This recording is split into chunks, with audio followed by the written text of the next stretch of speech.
आज का पहला पाठ प्रकाशना ग्रंथ अध्याय 20 1 से 4 11 से 21 2। मृतकों का उनके कर्मों के अनुसार न्याय किया गया है।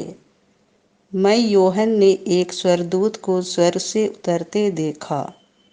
उसके हाथ में अगाध गर्त की चाबी और एक बड़ी जंजीर थी।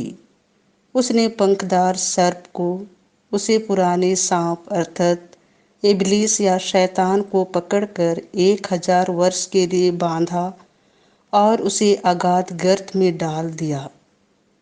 उसने अगाध गर्त बंद कर उस पर मोहर लगाई, जिससे वह सर्प 1000 वर्ष पूरे हो जाने तक राष्ट्रों को नहीं बहकाए। इसके बाद थोड़े समय तक उसे छोड़ दिया जाना आवश्यक है। मैंने सिंहासन देखे जो उन पर बैठने आए, उन्हें न्याय करने का अधिकार दिया गया।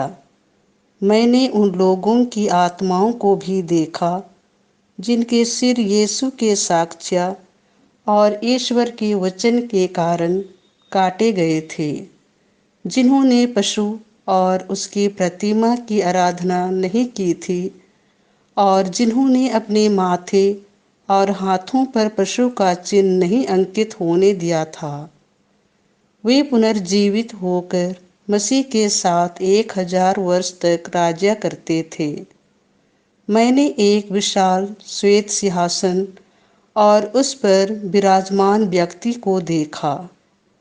पृथ्वी और आकाश उसके सामने लुप्त हो गए और उनका कहीं भी पता नहीं चला। मैंने छोटे बड़े सब मृतकों को सिंहासन के सामने खड़ा हुआ देखा। पुस्तकें खोली गईं। तब जीवन ग्रंथ नामक पुस्तक खोली गई। पुस्तकों में लिखी हुई बातों के आधार पर कर्मों के अनुसार मृतकों का न्याय किया गया।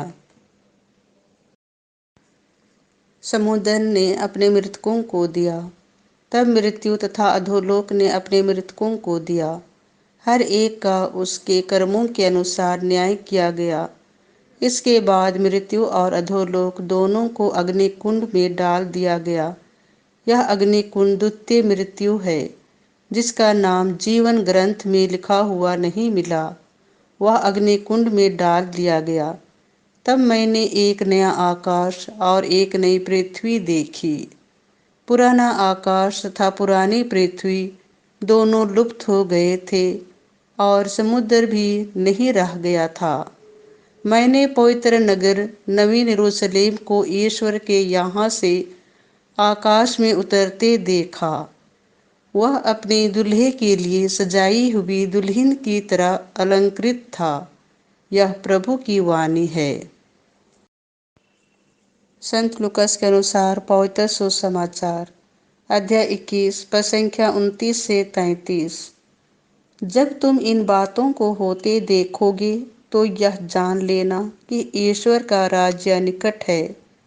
यीशु ने अपने शिष्यों को यह दृष्टांत सुनाया। अंजीर और दूसरे पेड़ों को देखो, जब उनमें अंकुर फूटने लगते हैं तब तुम सहज ही जान लेते हो कि गर्मी आ रही है। इसी तरह जब तुम इन बातों को होते देखोगे तो यह जान लेना कि ईश्वर का राज्य निकट है।